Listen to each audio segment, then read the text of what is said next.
The air inside the Bacon Wonderland factory was thick, heavy with the cloying scent of smoked meat and industrial grease. Velo, Danny, Vea, Hannah, Korn, and Aura stepped through the main entrance, their footsteps echoing against the cold metal floor. Massive, unmoving animatronics lined the walls, their glass eyes reflecting the dim emergency lights. For the first few hours, the facility remained silent, a steady hum of machinery the only constant. But the stillness did not last.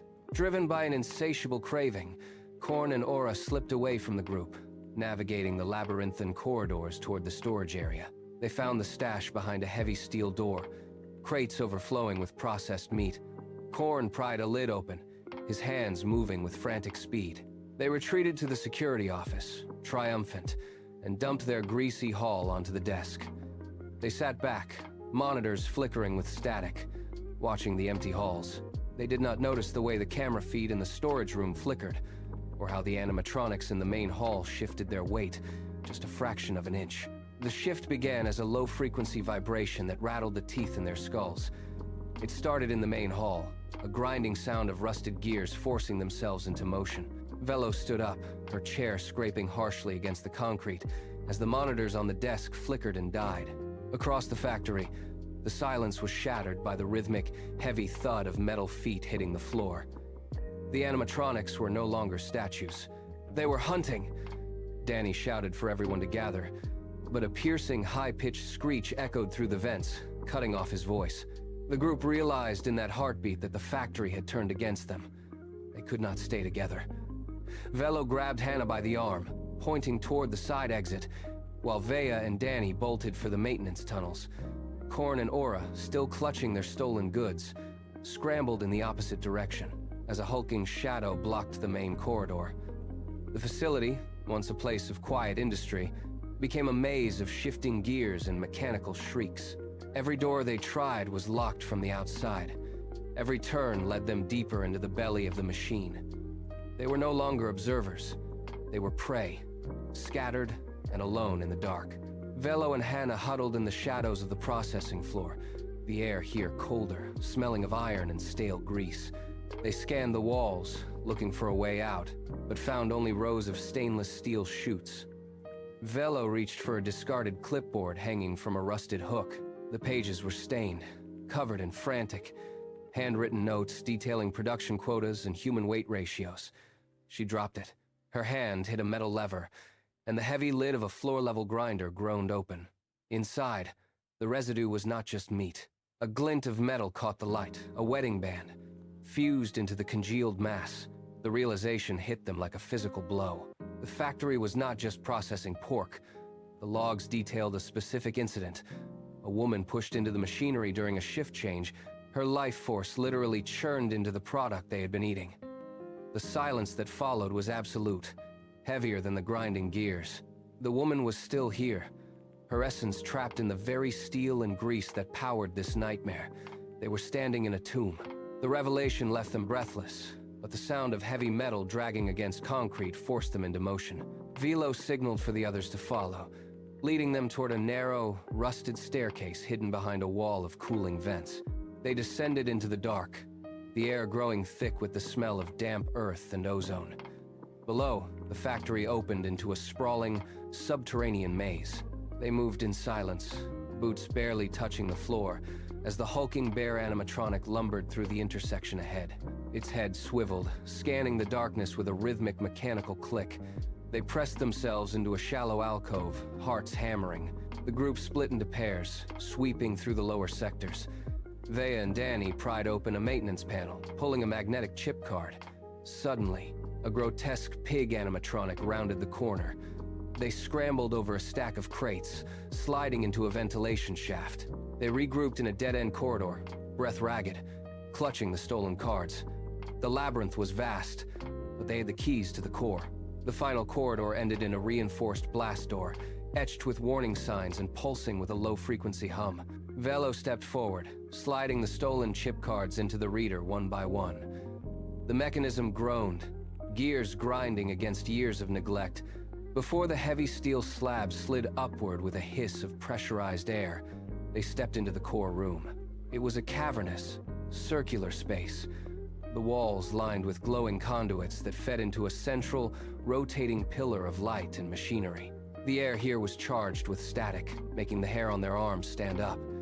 Every system in the factory converged here, a pulsing heart of wires and steel. Korn and Aura moved toward the central console, but a sharp, metallic screech echoed from the rafters, cutting through the hum. They froze. From the darkness above the main processor, a figure dropped, landing heavily in the center of the walkway. It was Salami. Salami raised a jagged mechanical limb, its internal servos whining as it prepared to strike. The final confrontation had arrived. Salami surged forward, its limbs a blur of rusted steel and exposed wiring. Danny and Vea lunged to intercept, but the impact sent them sprawling across the grated floor. From the shadows, the hulking bear and the grotesque pig emerged, closing the circle.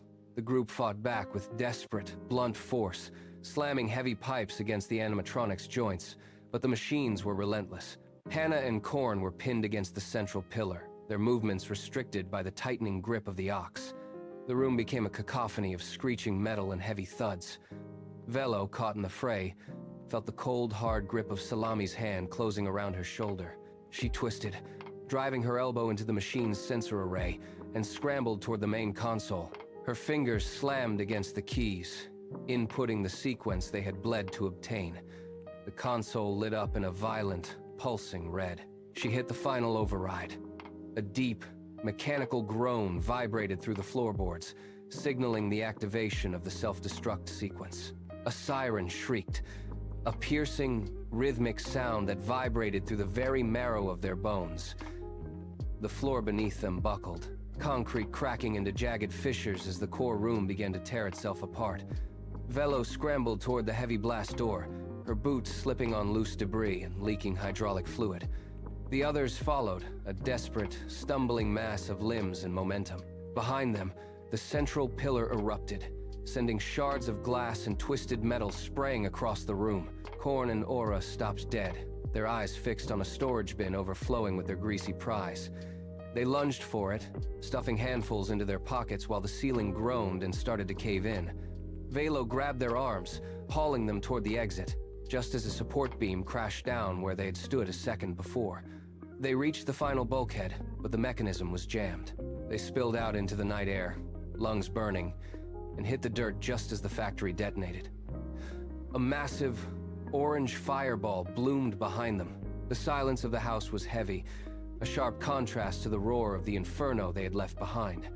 In the center of the room, the Salami shell lay sprawled, a twisted mass of scorched metal and exposed, sparking wires. Velo and Danny knelt beside it, their hands stained with grease and hydraulic fluid.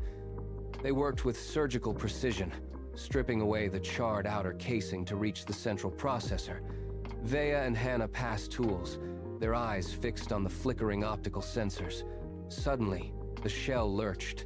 A heavy, metallic limb slammed against the floorboards, nearly crushing Korn's hand. The group scrambled back, pinning the frame down with their combined weight as the internal gears ground together in a high-pitched, agonizing whine. Aura grabbed a soldering iron, leaning in to bridge the severed connection in the chest cavity. The erratic movement stopped. The metal went still. Slowly, the optical sensors shifted, focusing on the group with a clarity that had been absent before. The air in the room grew cold.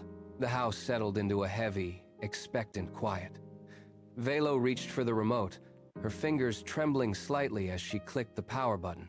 The television screen flickered to life, bathing the room in a cold blue glow. A news anchor appeared, his face tight with professional gravity. A headline scrolled across the bottom of the screen. Husband arrested in connection to factory disappearance. The group leaned in, the air in the room turning thin. The report detailed the discovery of evidence hidden within the husband's private accounts, exposing a motive rooted in financial greed and a desperate fight for child custody. As the anchor spoke, images of the husband being led away in handcuffs flashed across the screen. Beside him, the factory ruins were shown, now a crime scene cordoned off by yellow tape. Danny let out a long, shuddering breath, the tension that had gripped her shoulders for days finally breaking. Vea and Hannah exchanged a look of grim satisfaction. The wife's shell, sitting upright in the corner, seemed to react to the broadcast. its optical sensors dimming and brightening in a rhythmic, pulsing cadence. The husband's face vanished, replaced by a somber tribute to the victim. Korn and Aura stopped their pacing, the weight of the revelation settling over them. They had risked everything, fought through the mechanical nightmare, and survived the inferno, all for this singular moment of truth. The screen displayed the final confirmation of the charges: murder in the first degree. Justice was no longer a distant, abstract hope. It was a recorded fact. Velo reached out and turned the television off, leaving the room in a profound, peaceful darkness. The factory was gone, the monster was silenced, and the debt was finally paid.